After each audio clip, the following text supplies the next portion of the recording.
मैं परमेश्वर का धन्यवाद देता हूँ, प्रभु ने एक बार फिर इकट्ठा होने का मौका दिया। आइए हम प्रार्थना करके हम शुरू करते हैं। स्वर्गीय पिता प्रभु जी, आपका वचन जब हम सीखने के लिए जा रहे हैं, समझने के लिए सहायता कर इन वचनों को प्रभु आप हम एक से बात करें। सब बातों को आपके हाथ में सौंपते हैं। प्रार्थना प्रभु यीशु मसीह के नाम से मांगते हैं, आमीन।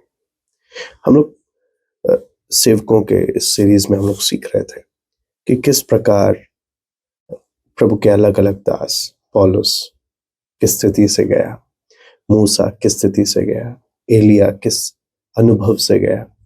तो इन एक एक व्यक्ति के जीवन से हम लोगों ने देखा। आज हम प्रभु यीशु के जीवन के बारे में अगर हम थोड़ा सा देखें, जब प्रभु यीशु अंत के समय में, जब प्रभु यीशु को मालूम हो गया मेरा समय आ गया है, मैं क्रूस पर जान दूं, उस समय में प्रभु यीशु चेलों को लेकर गतसमना वाटिका में जब जाता है तो 3 चेलों को खास तौर से लेकर आगे निकलता है, बाकियों को एक जगह ठहरने के लिए कहता है। उसमें पतरस, याकूब, यूहन्ना है। उनको लेकर प्रभु यीशु आगे जाता है और उनको बोलता है यहाँ पे रुको और प्रार्थना करो। लेकिन हम देखते हैं कि प्रभु यीशु जब उनको बोलता है कि हाँ मेरे संग प्रार्थना में जागो, तो हम मत्ती 26वां अध्याय में जब हम उसको 36 से लेके मैं पढ़ना चाहूंगा, तब यीशु ने अपने चेलों के साथ गतसमने नामक एक स्थान में आया और अपने चेलों से कहने लगा, यहीं बैठे रहना जब तक मैं वहां जाकर प्रार्थना करूं। वो पतरस और जब्दी के दोनों पुत्रों के साथ ले गया और उदास और व्याकुल होने लगा। तब उसने उनसे कहा, मेरा जी बहुत उदास है, यहाँ तक कि मेरे प्राण निकला जा रहा है। तुम यहीं ठहरो और मेरे साथ जागते रहो। यहाँ पे प्रभु यीशु को प्रार्थना करने के लिए बोल रहा है। फिर वो थोड़ा और आगे बढ़कर मुंह के बल गिरा और प्रार्थना की। फिर आप देखते हैं प्रार्थना करके वहां पे आगे लिखा है, मेरे पिता यदि हो सके तो ये कटोरा मुझसे टल जाए, तो भी जैसा मैं चाहता हूं वैसा नहीं, परंतु जैसा तू चाहता है वैसा ही हो। फिर उसने चेलों के पास आकर उन्हें सोते पाया और पतरस से कहा, क्या तुम मेरे साथ एक घड़ी भी ना जाग सके? है ना? तो यहाँ पर हम देखते हैं कि प्रभु यीशु को भी गतसमना वाटिका में जब है, उसको मालूम है आगे क्या घटना है। तो प्रभु यीशु भी चाह रहा था कि मेरे साथ इस घड़ी में मेरे चेले मेरा साथ दे, मेरे साथ खड़े हो या मेरे साथ प्रार्थना में सहयोग दे, है ना? मतलब एक फेलोशिप मेरे साथ है, अपनापन। लेकिन जब प्रभु यीशु इनको आकर देख रहा है तो इनको अकेले पा रहा, इनको सोते पा रहा है। और प्रभु यीशु को वो क्या बात का दुख है, तुम मेरे साथ एक घड़ी भी नहीं जाग सके। क्यों?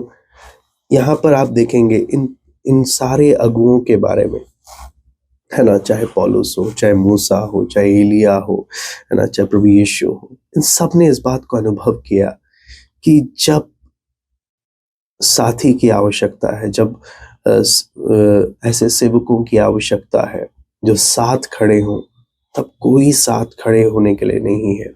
और उन्होंने अपने आप को बहुत अकेला पाया और उस बात को अपने जीवन में अनुभव किया जब वो परमेश्वर के कार्य को पूरा कर रहे थे। अब अगर हम इन एक एक के जीवन के बारे में जो हम देखते हैं, पौलुस के केस में क्या है कि सारे लोग मतलबी बन गए, सेल्फ सेंटर्ड है, अपने बारे में सोच रहे हैं, अपना फायदा।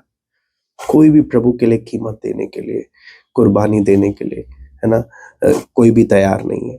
वहीं मूसा और एलिया के बारे में देखें, ये लोग सब कुछ अकेले करना चाहते हैं और जब अकेले करने की सोचते हैं थक गए, है ना।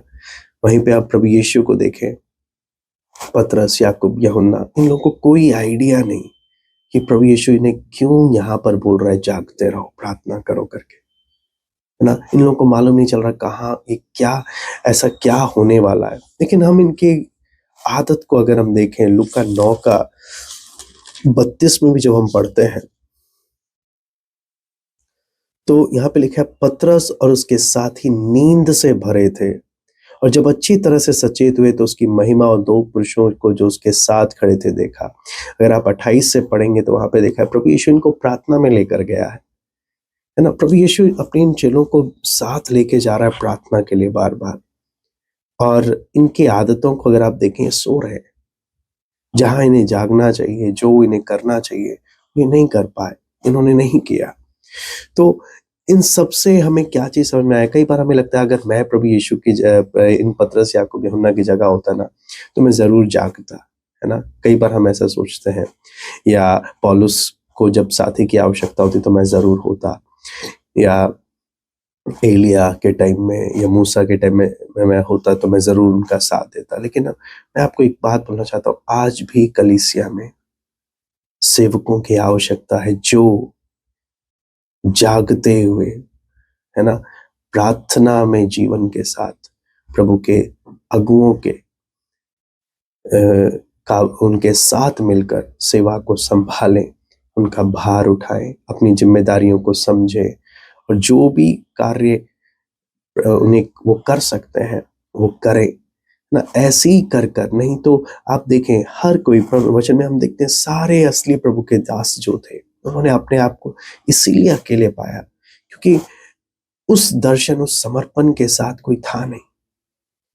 क्या आज जब प्रभु सेवा के लिए चुनता है, बुलाता है, क्या कलीसिया और सेवक क्या इस बात को समझते हैं कि क्या मैं वो तीमुथियुस के समान बन सकता हूं, जो प्रभु ने जिन अगुओं को ठहराया, मैं उनके लिए एक शांति का, तसल्ली का कारण बनकर मैं प्रभु को अपने छोटे से छोटे काम में वफादारीता दिखाते हुए अपने जीवन से प्रसन्न कर सकता हूं।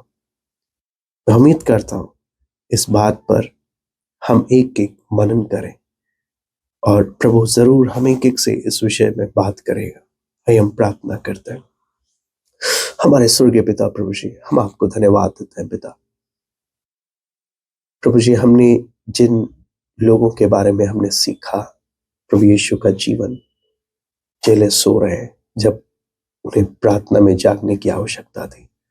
प्रभु दया कर प्रभु, आज भी कई बार अगुए जब कलीसिया चलाते हैं, सेवक उस आत्मिक रूप से ना जाग पाने के कारण कितना आपसी संघर्ष होता है। प्रभु जी दया करें, कलीसिया में सेवकों को खड़ा करें, तैयार करें प्रभु, तीमुथियुस जैसा समर्पण प्रभु आप दें। दुनिया भर में कितनी कलीसियां हैं जहां पर तीमुथियुस जैसे सेवकों की आवश्यकता है।